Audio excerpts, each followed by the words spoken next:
অসম ৰাজ্যিক কৃষি বিপণন পৰিষদৰ অনুমোদিত বজাৰ দৰ এনেধৰণৰ খাৰুপেটীয়া বজাৰত গাজৰ প্ৰতি কুইণ্টলত ন্যূনতম মূল্য ১,২০০ টকা, অধিকতম মূল্য ১,৫০০ টকা, বেঙেনা ১,৪০০ টকা, ১,৮০০ টকা, ফুলকবি ১,০০০ টকা, ১,০৫০ টকা, আলু ১,০০০ টকা, ১,৪০০ টকা। বৰপেটা ৰোড বজাৰত ৰঙালাও প্ৰতি কুইণ্টলত ন্যূনতম মূল্য ১,০০০ টকা, অধিকতম মূল্য ১,৪০০ টকা, বিলাহী ২,৫০০ টকা, ৩,২০০ টকা, আদা ৫,৬০০ টকা, ৬,২০০ টকা, ভেন্দি ৩,৬০০ টকা, ৪,০০০ টকা।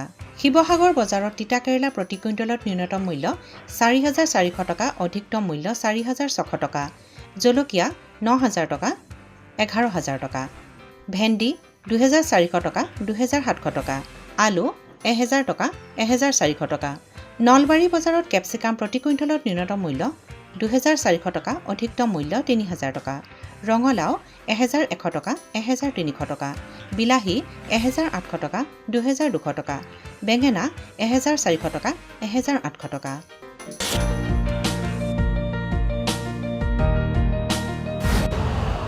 यूरिया का स्वदेशी उत्पादन 70 लाख टन बढ़ाने के लिए 6 उर्वरक संयंत्रों का उद्धार किया जा रहा है। FCIL के गोरखपुर, सिंदरी, तलचर और रामागुंडम संयंत्र, HFCL की बरौनी इकाई और BVFCL की नामरू फोर्थ। सोने पर सुहागा ये है कि देश में अब बनेगा सिर्फ नीम लेपित यूरिया, क्योंकि इससे होगा किसानों का फायदा ही फायदा। अनाज का उत्पादन 10% तक बढ़ेगा, बढ़ेगी 10 से 15% नाइट्रोजन क्षमता।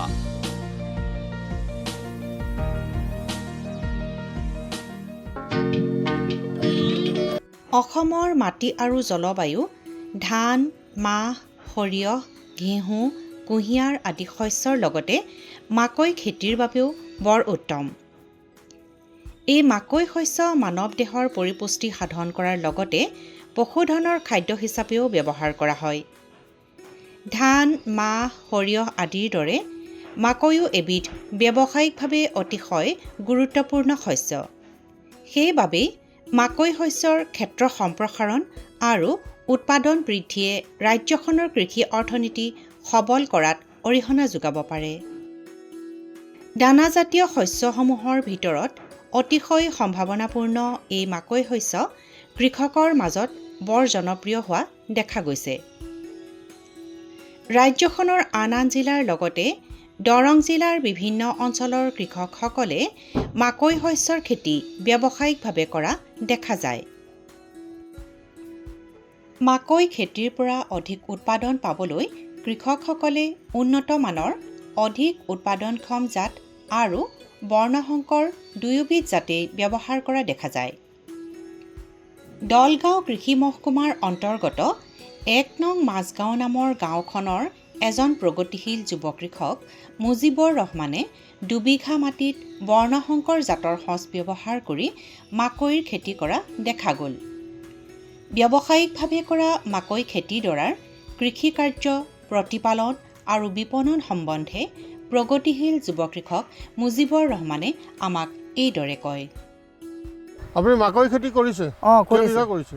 আমি ২ বিঘামান কৰিছোঁ। ক'ত কৰিছে? ইয়াতে কৰিছোঁ। 1 বিঘা আৰু অলপ দূৰত আছে 1 বিঘা। এই কি জাত কৰিছে মাকৈ? এইটো DKC বুলি কয়। কিমান লাগে 1 বিঘাত? 1 বিঘাত 3 কেজি মান লাগে। এইটো ক'ৰ পৰা আনিছে বীজটো? বেচিমাৰীৰ পৰা আনিছোঁ। কিমান লৈছে? দাম কেনেকৈ এইটো? দাম লৈছে ২৫০০ টকা। 3 কেজিত? 4 কেজি। 4 কেজি পেকেট থাকে, 4 কেজি পেকেট। 4 কেজি পেকেট ২৫০০ টকা। এইটো হাইব্ৰিড হয়? হাইব্ৰিড বীজ। কিমান দিন হৈছে আপুনি ৰোৱা? মানে 1 মাহ হৈছে। কিমান দিন লাগে মাকৈ হ'বৰ কাৰণে? ৪-৫ মাহ লাগে আৰু ৪-৫ মাহ যায়। গৰম দিন হ'লে 4 মাহ হ'লে হৈ যায়। এতিয়া ঠাণ্ডাৰ সময় হৈছে, এতিয়া 5 মাহ লাগিব আৰু। এতিয়া এই মাকৈ খেতিটোৰ কাৰণে মাটিৰ চাহটো কেনেকুৱা হ'ব লাগে? মাটিৰ চাহ বেছিকৈ দিব লাগে। এইটো ৰোৱা খেতি থাকে, মাটিটো অলপ থাকে, ডাঠ থাকে, সেইকাৰণে অলপ কোমল কৰিবৰ কাৰণে 5টা 6টামান চাহ কৰিব লাগে।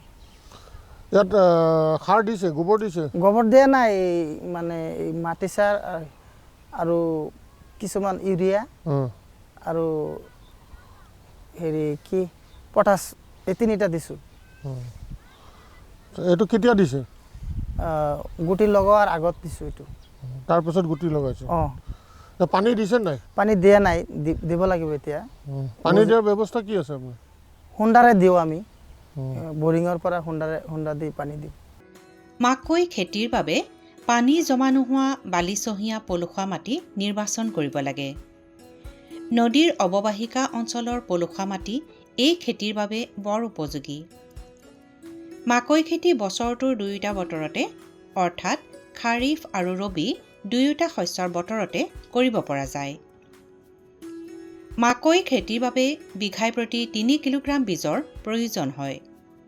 শাৰী শাৰী পদ্ধতিত এই খেতি কৰিলে শাৰীৰ পৰা শাৰীলৈ ৬০ৰ পৰা ৭০ চেণ্টিমিটাৰ আৰু বীজৰ পৰা বীজলৈ ২০ৰ পৰা ২৫ চেণ্টিমিটাৰ বা ৮ ইঞ্চিৰ পৰা ১০ ইঞ্চিৰ দূৰত্বত বীজ সিঁচিব লাগে। মাকৈ খেতিৰ পৰা অধিক উৎপাদন পাবলৈ হ'লে অনুমোদিত হাৰত জৈৱিক আৰু ৰাসায়নিক দুয়োবিধ সাৰেই প্ৰয়োগ কৰিব লাগে।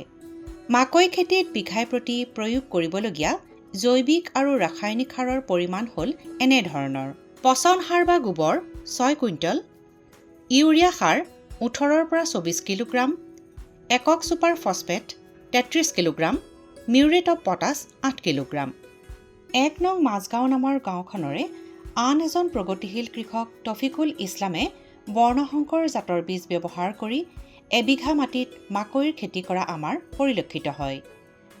উন্নত পদ্ধতি ব্যৱহাৰ কৰি কৰা মাকৈ খেতিডৰাৰ প্ৰতিপালন আৰু বিপণন সম্বন্ধে প্ৰগতিশীল কৃষক তফিকুল ইছলামে আমাক এইদৰে জানিবলৈ দিয়ে। মই খেতি কৰোঁ, মাকৈ খেতি কৰোঁ। 1 বিঘা মোৰ মাটি, মই 6টা চাষ কৰিছোঁ, মাটি চাহ দিছোঁ, পটাছ দিছোঁ আৰু অলপমান গোবৰ দিছোঁ। গোবৰ দি কিনে খেতি কৰিছোঁ। এতিয়া খেতিখন ওলাই আছে, 7-8 ইঞ্চিমান হৈছে। হোৱাৰ পিছত এতিয়া আকৌ সাৰ দিম, সাৰ দি কিনে পানী চানী দিম, দি কিনে অলপ ডাঙৰ হ'ব, আকৌ সাৰ দিম, দি কিনে স্প্ৰেয়াৰ কৰিম। স্প্ৰেয়াৰ কি জাত কৰিছে আপুনি? টিকিছি। ডিকেচি? অঁ। এইটো কিয় বাছনি কৰিলে? এইটো অলপ ফলনটো বেছি দিয়ে। কিমান দিয়ে বিঘাত? বিঘাত 14-15 কুইণ্টেল দিয়ে। এনেই কিমান পায় জেনেৰেলি? জেনেৰেলি কৰিলে এইটো যিমান খাটিব ইমানেই পাব। বুজিছোঁ। কিমান পায়? জেনেৰেলি ডাইৰেক্ট কৰি থ'লে 8-10 কুইণ্টেল নহয়। কিন্তু এইবিলাক ভেৰাইটি ব্যৱহাৰ কৰিলে অলপ বেছি পায়, অলপ খৰচা কৰিলে খৰচা আহে। বিঘাত কিমান দিয়ে? বিঘাত 14-15 কুইণ্টেল দিয়ে। কিমান বীজ লাগে? বীজ লাগে 1 বিঘাত 2.5 কিলোমান লাগে। 2.5-3 কিলো লাগে। আচ্ছা, এতিয়া এইটো মাটিৰ চাহটো কেনেকুৱা হ'ব লাগে? মানে অলপ বেছি চাহ কৰিব লাগে নে? অঁ, বেছি কৰিলে আপোনাৰ ঘাঁহটো কম হয়। ঘাঁহটো কম হ'লে ফচলটো ভাল হয়। সেইটোৱে। গোবৰ দিছে? অলপ দিছোঁ। এই মাকৈ খেতিটো কিমান দিন লাগে হ'বৰ কাৰণে? 5 মাহ 6 মাহ লাগে। এবিঘা মাটিৰ মাকৈ খেতিত 6,000ৰ পৰা 8,000 পৰ্যন্ত গছ হোৱা দেখা যায়। প্ৰতিজোপা মাকৈ গছত সাধাৰণতে 1টাৰ পৰা 2টা পৰ্যন্ত ফল লগা দেখা যায়। এই ফলবিলাকক ইংৰাজীত কব বুলি কোৱা হয়।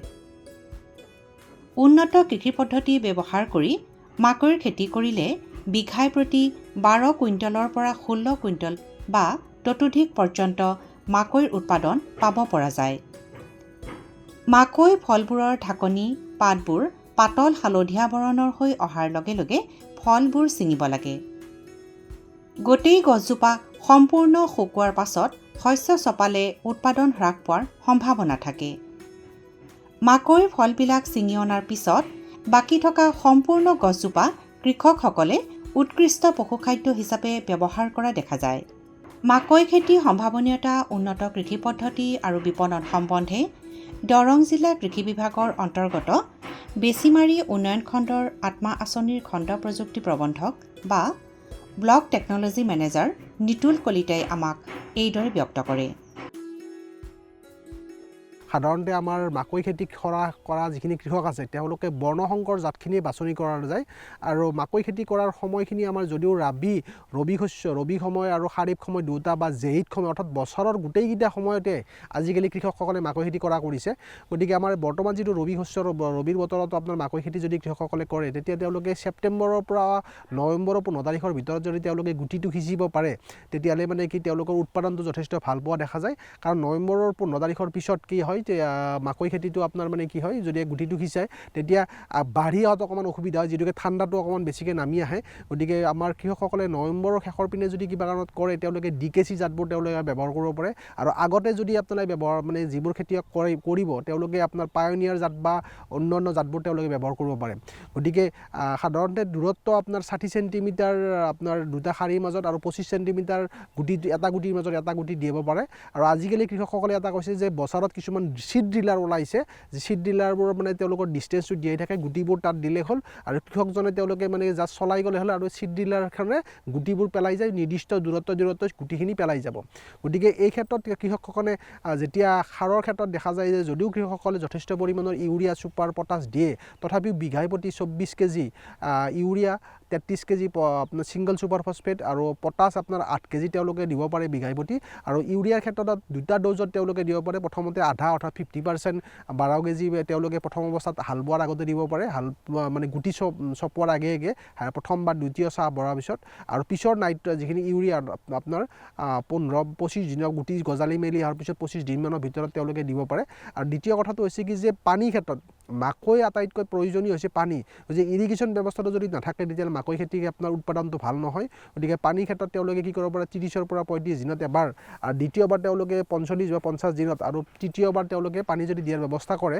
তেতিয়া মাকৈ খেতিৰ উৎপাদনটো যথেষ্ট ভাল হোৱা দেখা যায় আৰু কৃষকসকলে পানী দিয়াৰ ক্ষেত্ৰত সাধাৰণতে আমাৰ ফ্লাডিং কৰি দিয়া যে বেছিকৈ দেখা যায় ফ্লাডিং কৰি দিলে কি হয় অকণমান পানীৰ অপচয়ো হোৱা দেখা যায় গতিকে ড্ৰিপ ইৰিগেশ্যন বা আপোনাৰ স্প্ৰিংকলাৰ কৰি যদি আপোনাৰ বিভিন্ন ধৰণৰ আমাৰ কৃষি বিভাগৰ তৰফৰ পৰাও আছে তেওঁলোকে দিয়াৰ ব্যৱস্থা কৰিব পাৰে আৰু লগতে কৃষকসকলে এটা কথা কি যে আপোনাৰ এই বীজখিনি যদি মানে কি তেওঁলোকে ৰোৱাৰ পিছত তেওঁলোকৰ কি হয় পোক পৰুৱাৰ ক্ষেত্ৰত যথেষ্ট দেখা যায় কৃষকসকলৰ মাকৈ ক্ষেত্ৰত আপোনাৰ লিফ ফল্ডাৰ ষ্টেম বৰাৰ আৰু ফল আৰ্মিৱাৰ্ম এই তিনিওটাই যথেষ্ট অপকাৰ কৰা দেখা যায় সাধাৰণতে আপোনাৰ মানে কি লিফ ফল্ডাৰবোৰ পাতৰ মাজে আপোনাৰ মানে কি যিটো আপোনাৰ থোৰ আছে থোৰটোতে লিফ ফল্ডাৰখিনি লাগি থাকে আৰু ভিতৰখিনি খাই পেলাই ঠিক তেনেদৰে ষ্টেম বৰাৰতে কি হয় টানেলখিনি ভিতৰত খাই আপোনাৰ মানে কি যিটো লেটা আছে লেটাটোৰ ভিতৰত সোমাই গৈ কিনে গোটেই টানেলটো খাই পেলাই আৰু ফল আৰ্মিৱাৰ্ম যিটো আপোনাৰ ভৰেচিয়াছ গোটেই একেবাৰে পাতে মূলে গোটেইখিনিয়ে খায় গতিকে এই তিনিওটা পোকে যথেষ্ট মানে ক্ষতি কৰে কৃষকসকলক আৰু আপোনাৰ কৃষকসকলে ফল আৰ্মিৱাৰ্ম বা ষ্টেম বৰা তেওঁলোকে নিয়ন্ত্ৰণ কৰিবৰ কাৰণে তেওঁলোকে বিভিন্ন ধৰণৰ আজিকালি বজাৰত আপোনাৰ ফেৰমন ট্ৰেপ আপোনাৰ বজাৰত আছে ফেৰমন ট্ৰেপবোৰ তেওঁলোকে লিউৰ আৰু ফেৰমন ট্ৰেপ আপোনালোকে অনলাইন যোগেও তেওঁলোকে আনিব পাৰে আৰু প্ৰতি একৰত 3-4টামান ফেৰমন ট্ৰেপ তেওঁলোকে লগালে মানে কি নিয়ন্ত্ৰণ কৰিব পৰা যায় আৰু এই ক্ষেত্ৰত মাকৈৰ ক্ষেত্ৰত যদি তেওঁলোকে যদি ৰাসায়নিক কীটনাশক ঔষধ তেওঁলোকে এটা বা দুটা যদি পোক দেখা পাইছে লগে মানে পাৰ স্কুৱেৰ মিটাৰৰ ভিতৰত তেতিয়া লগে তেওঁলোকে নিয়ন্ত্ৰণ কৰিবৰ কাৰণে আগবাঢ়িব লাগে সাধাৰণতে মাকৈ খেতিৰ ক্ষেত্ৰত আমাৰ হালধীয়া চিহ্নযুক্ত ঔষধো তেওঁলোকে ব্যৱহাৰ কৰিব পাৰে গতিকে হালধীয়া চিহ্নযুক্ত আজিকালি কি হৈছে যে লেমডা চাইলোহেথ্ৰিন বা থাইমিথক্সাম মানে দুটা কম্বিনেশ্যন কাৰণ এটা আপোনাৰ মানে কি যদি আপোনাৰ ফেম বা আপোনাৰ যদি আপোনাৰ ফ্ৰনিকামিড বা এনেকুৱা ধৰণৰ যদি আমি মানে যিবোৰ ঔষধ দিওঁ সেইবোৰৰ দামী যথেষ্ট ইকনমিকেলি তেওঁলোকে লুজাৰ হয় গতিকে আপোনাৰ লেমডা চাইলোহেথ্ৰিন থাইমিথক্সাম কম্বিনেশ্যন তেওঁলোকে স্প্ৰে কৰিব পাৰে 1 পৰা 1.5 ml হিচাপে ঠিক তেনেদৰে ক্লৰানট্ৰেনিবল প্লাছ লেমডা চাইলোহেথ্ৰিন যিটো আপোনাৰ এম্প্লিগো হিচাপে বজাৰত পায় তেওঁলোকে সেইও আপোনাৰ 1 পৰা 1.5 ml হিচাপে তেওঁলোকে যদি স্প্ৰে কৰে ষ্টেম বৰাৰে হওক লগতে আপোনাৰ মানে কি এইটো লিফ ফল্ডাৰে হওক নতুবা আপোনাৰ মানে কি ফল আৰ্মিৱাৰ্মও তেওঁলোকে নিয়ন্ত্ৰণ কৰিব পৰা দেখা যাব উন্নত পদ্ধতিৰে আৰু ব্যৱসায়িক ভিত্তিত মাকৈ খেতি কৰিলে কৃষকসকলে বিঘাই প্ৰতি কমেও 8,000 পৰা 10,000 বা ততোধিক লাভ অৰ্জন কৰিব পাৰে কম খৰচতে আৰু কম কষ্টৰে কৰিব পৰা এই মাকৈ খেতিৰ পৰা অধিক লাভৰ সম্ভাৱনা নিহিত হৈ থকাৰ বাবে কৃষকসকলৰ মাজত এই মাকৈ খেতিয়ে যথেষ্ট জনপ্ৰিয়তা অৰ্জন কৰিবলৈ সক্ষম হোৱা দেখা গৈছে গ্ৰীষ্ম আৰু শৰৎকালীন বতৰত হোৱা শাক-পাচলিসমূহৰ ভিতৰত বেঙেনা হ'ল এবিধ অতি পুষ্টিকৰ আৰু লাভজনক পাচলি ইয়াত যথেষ্ট পৰিমাণে ভিটামিন আৰু খনিজ লৱণ পোৱা যায় বজাৰত অধিক চাহিদা আৰু লাভৰ সম্ভাৱনা থকাৰ বাবে বেঙেনা খেতিয়ে কৃষকৰ মাজত যথেষ্ট জনপ্ৰিয়তা অৰ্জন কৰা দেখা গৈছে। বেঙেনাত শৰীৰৰ বাবে উপযোগী বিভিন্ন ধৰণৰ পোষক মৌল যথেষ্ট পৰিমাণে পোৱা যায়। ৰাজ্যখনৰ বিভিন্ন জিলাৰ লগতে দৰং জিলাৰ কৃষকসকলেও ব্যৱসায়িক ভিত্তিত শাক-পাচলিৰ খেতি কৰা দেখা যায়। জিলাখনৰ বিভিন্ন অঞ্চলৰ কৃষকসকলে থলুৱাভাৱে উপলব্ধ হোৱা জাতবিলাকৰ উপৰিও অধিক উৎপাদনক্ষম জাতৰ সঁচ ব্যৱহাৰ কৰি বেঙেনাৰ খেতি কৰা দেখা যায়। আজিকালি অৱশ্যে বহু কৃষকে বজাৰত উপলব্ধ হোৱা হাইব্ৰিড বা বৰ্ণসংকৰ জাতৰ সঁচ ব্যৱহাৰ কৰিও বেঙেনাৰ খেতি কৰা দেখা যায়। জিলাখনৰ দলগাঁও কৃষি মহকুমাৰ অন্তৰ্গত ১ নং মাজগাঁও নামৰ গাঁওখনৰ এজন প্ৰগতিশীল কৃষক কাছেম আলীয়ে বৰ্ণসংকৰ জাতৰ সঁচ ব্যৱহাৰ কৰি বেঙেনাৰ খেতি কৰা আমাৰ পৰিলক্ষিত হয়। উন্নতভাৱে কৰা বেঙেনা খেতিডৰাৰ কৃষিকাৰ্য, প্ৰতিপালন আৰু বিপণন সম্বন্ধে প্ৰগতিশীল কৃষক কাছেম আলীয়ে আমাৰ আগত এইদৰে কয়। আপুনি এতিয়া কি কি খেতি কৰিছে কওকচোন? বাগুন খেত, তাৰতে মাকৈ, তাৰতে ফুলকবি, ওলকবি, তাৰ বাদে আবাৰ বাগানে পুলি ফেলাইছোঁ। বেঙেনা কেইবিঘা কৰিছে? 1 বিঘা। কি জাত কৰিছে এইটো? এইটো এই কলমৰ পুলি, কলম কৰা কলম পুলি? দিয়া পুলি। এইটো ক'ৰ পৰা আনিছে? আনিছোঁ মহাৰাষ্ট্ৰ। বিঘাত কিমান পুলি লাগে তেনেকুৱা? 800। 800? 800 পুলি কিমান পৰিছে আপোনাৰ তাৰ পৰা আনোতে? পৰিছে তো 17 টাকা কিনা পৰিছে। এটা 17 টকা? 17 টাকা। আচ্ছা, এতিয়া 800 পুলিৰে 1 বিঘা হৈ গৈছে? হয়। কিমান দিয়ে এইটো? দূৰত্বটো কিমান দিয়ে? 2 হাত, 2 হাত। কোন মাহত কৰিছিলে এইটো? আগষ্ট। আগষ্ট মাহত কৰিছে ন? কি সাৰ কি দিছে? সাৰ গোবৰ। গোবৰ কিমান দিছে? গোবৰ 2 গাড়ী দিছোঁ। গোবৰ আপোনাৰ নিজৰ নে কিনি লৈছে? নিজৰ আছিল। নিজৰ গৰু আছে? গৰু আছে, 4টা গৰু আছে। গোবৰটো কিয় দিয়ে? গোবৰটো ভাল, মাটি ভাল থাকে। আৰু মাটি কিমত আহে, ঠাণ্ডা থাকে। নিজৰ গোবৰ আৰু আছে কান্দিত, গোবৰ দিয়ে। কিমান খৰচ হৈছিল আপোনাৰ? খৰচ 60 মান হৈছে আর কি। এতিয়ালৈকে কিমান উঠিছে? 1,75,000 মতো বেচছি আর কি। এটা বজাৰ কেনেকুৱা চলি আছে? বজাৰ ফাৰ্ষ্ট 60 টাকা আছিল, 55 টাকা। 60 টাকা পাওয়া নাই, 55 টাকা পাইছোঁ, 50 টাকা পাইছোঁ, 40 টাকা পাইছোঁ। পাইকারি? হ্যাঁ পাইকারি। তার মধ্যে 30 টাকা পাইছোঁ। ইমান বর্তমান 20 টাকা 18 টাকা। বেঙেনা খেতিৰ বাবে ওখ ৰ'দ ঘাই বালিচহীয়া মাটিয়ে উত্তম। অতিৰিক্ত পানীভাগ ওলাই যোৱাৰ ব্যৱস্থা থাকিলে পলসুৱা মাটিটো ইয়াৰ খেতি কৰিব পৰা যায়। বেঙেনা খেতিৰ বাবে উন্নত জাতৰ সঁচবোৰ হ'ল এনেধৰণৰ: পুছা পাৰ্পল ৰাউণ্ড, পুছা পাৰ্পল লং, পুছা পাৰ্পল ক্লাষ্টাৰ, পুছা ভৈৰৱ, পুছা ক্ৰান্তি, কল্যাণপুৰ, পল্ট সম্ৰাট, JC1, JC2, BW12, BW34 ইত্যাদি। বেঙেনাৰ পুলিবিলাক পুলিবাৰীত বীজ সিঁচি গজাই ল'ব লাগে। এবিঘা মাটিত ৰুবৰ বাবে প্ৰায় 100 গ্ৰাম বেঙেনাৰ বীজৰ প্ৰয়োজন হয়। পুলিবিলাকৰ বয়স 30ৰ পৰা 35 দিন হ'লে পুলি বাৰীৰ পৰা সাৱধানে উঠাই মূল পথাৰত ৰুব লাগে। বেঙেনা খেতিৰ উন্নত কৃষি পদ্ধতি আৰু বিপণন সম্বন্ধে দৰং জিলা কৃষি বিভাগৰ অন্তৰ্গত বেচিমাৰী উন্নয়ন খণ্ডৰ আত্মা আঁচনিৰ খণ্ড প্ৰযুক্তি প্ৰবন্ধক বা ব্লক টেকনলজি মেনেজাৰ নিতুল কলিতাই আমাক এইদৰে জনায়।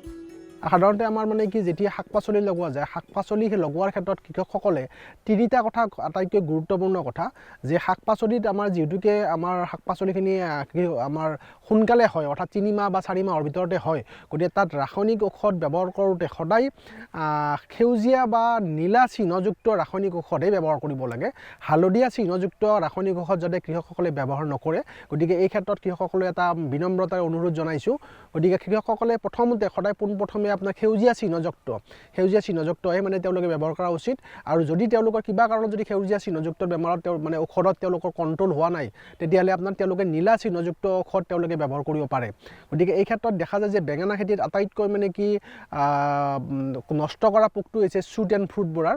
গতিকে শ্বুট এণ্ড ফ্ৰুট বৰা যিটো আপোনাৰ কি হয় যে বেঙেনাটো ফুটাটো কৰে, বাহিৰৰ পিনে বেঙেনাটো ঠিকে থাকে, গতিকে ভিতৰৰ পিনে এটা আপোনাৰ কি পোক দেখা যায়।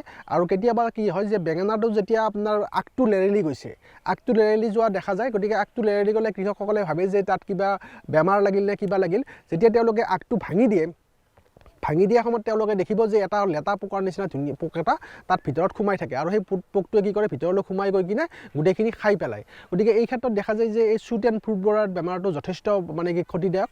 গতিকে এই ক্ষেত্ৰত যদি এই হেৰিটো আপোনাৰ শ্বুট এণ্ড ফ্ৰুট বৰাটো তেওঁলোকে কণ্ট্ৰল কৰিবৰ কাৰণে তেওঁলোকে বিভিন্ন ধৰণৰ ফেৰমন ট্ৰেপ আমাৰ বজাৰত আজিকালি পোৱা যায়, যিটো ফেৰমন ট্ৰেপেৰে মতা পখিলাটো তেওঁলোকে কণ্ট্ৰল কৰিব পাৰে। লুচিডিয়ানা বুলি তেনেকুৱা ধৰণৰ আপোনাৰ মানে কি আপোনাৰ ফেৰমন ট্ৰেপত আপোনাৰ যিটো লিউৰ আছে, লিউৰটো ব্যৱহাৰ কৰিলে কৃষকসকলে কণ্ট্ৰল পাব, মতা পোকটো তেওঁলোকে মানে কি কণ্ট্ৰল কৰিব পাৰে।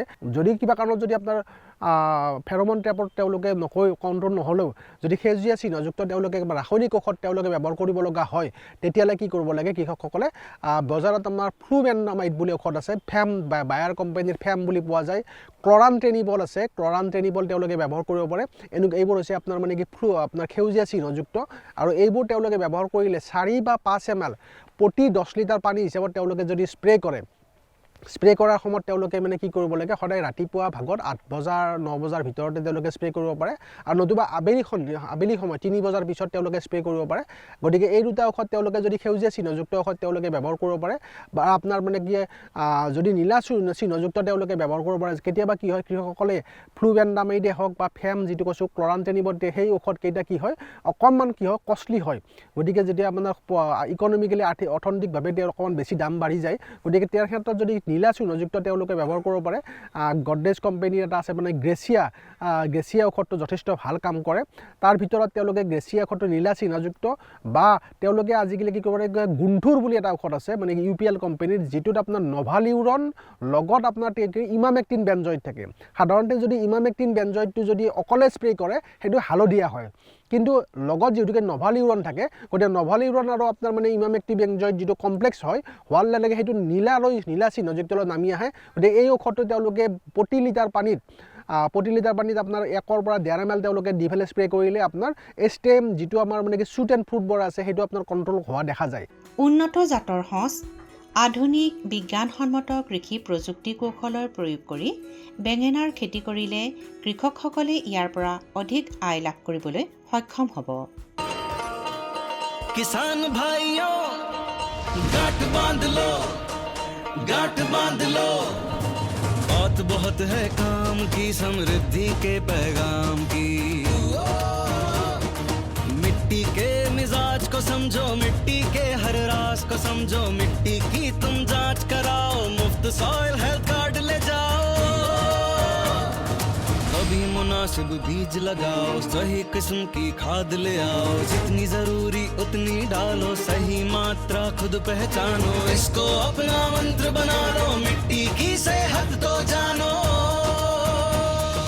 बात बहुत है काम की, कम लागत अधिक वरदान की। किसान भाइयों गांठ बांध लो, आज ही मिट्टी की जांच कराएं, राज्य सरकार के कृषि अधिकारी से संपर्क करें और मुफ्त में सॉइल हेल्थ कार्ड पाएं। कृषि और किसान कल्याण मंत्रालय द्वारा किसान हित में